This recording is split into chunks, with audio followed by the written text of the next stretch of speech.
Bonjour tout le monde, je suis Antonio de Saint-Balast. Nous voici arrivés à l'étape 5. Aujourd'hui, nous allons voir ensemble un aspect très important de notre configurateur, à savoir le positionnement des obstacles sur la couverture. Comme vous le voyez, j'ai déjà créé un projet d'un bâtiment qui prévoit de nombreux obstacles sur la couverture. Pour placer les obstacles, après avoir créé notre bâtiment, nous sélectionnons le mode 2D. Nous sélectionnons notre bâtiment et sélectionnons la transparence afin de pouvoir visualiser les obstacles présents. Une fois la transparence insérée, voyons ensemble quels sont les modèles d'obstacles que le configurateur nous permet d'insérer sur la couverture. Dans notre menu déroulant, la dernière touche à droite est celle du menu des obstacles. Ici, nous trouverons les obstacles de toit les plus communs.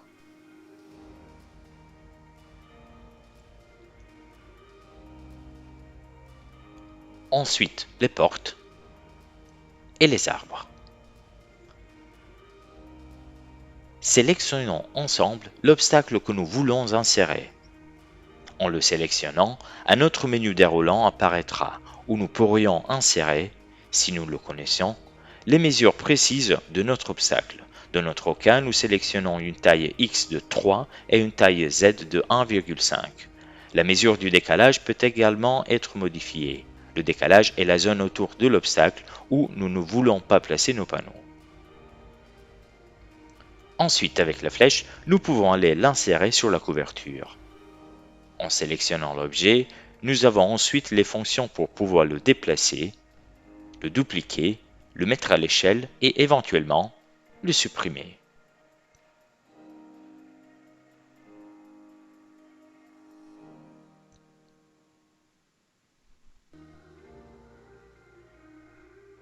Avec la fonction de cote, nous pouvons vérifier la distance de notre obstacle à la couverture. Si nous n'avons pas les mesures de notre obstacle, nous pouvons avec la fonction d'échelle aller redimensionner l'objet directement sur la couverture. Et cela nous facilitera beaucoup les choses.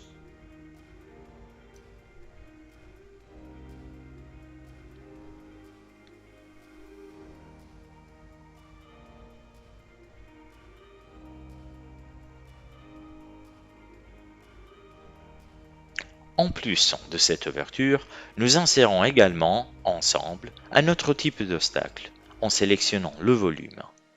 Une fois inséré, nous le mettons à l'échelle.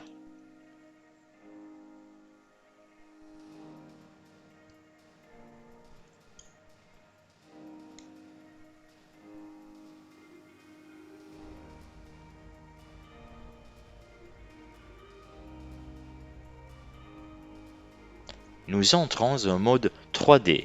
Dans ce mode, nous pouvons également faire varier la hauteur.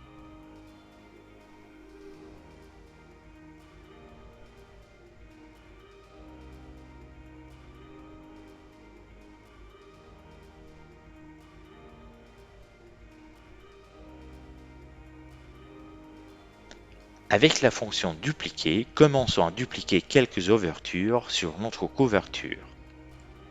Avec la fonction dupliquer, nous pouvons dupliquer notre objet et ensuite insérer le nombre de fois que nous voulons le dupliquer.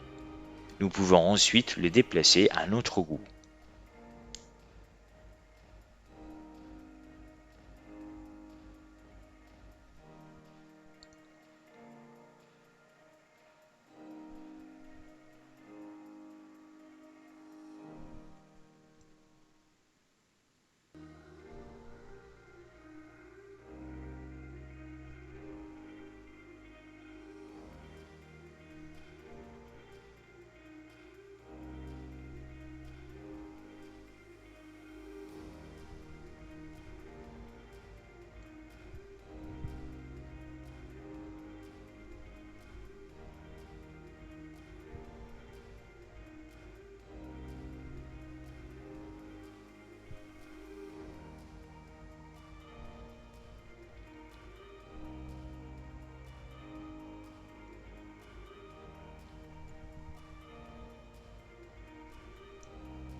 Avec la fonction 3D, nous pouvons aller voir notre couverture avec tous les obstacles que nous avons mis.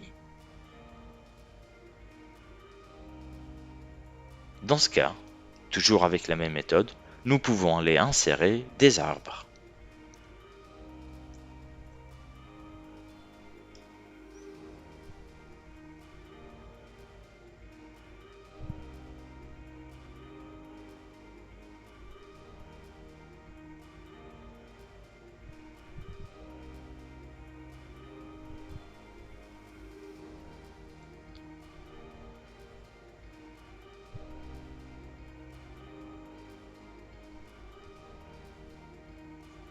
C'est là que notre couverture s'est terminée par l'insertion de tous les obstacles. Mais notre voyage ensemble n'est pas terminé ici. Rendez-vous dans le prochain tutoriel pour voir les produits et les catalogues ensemble.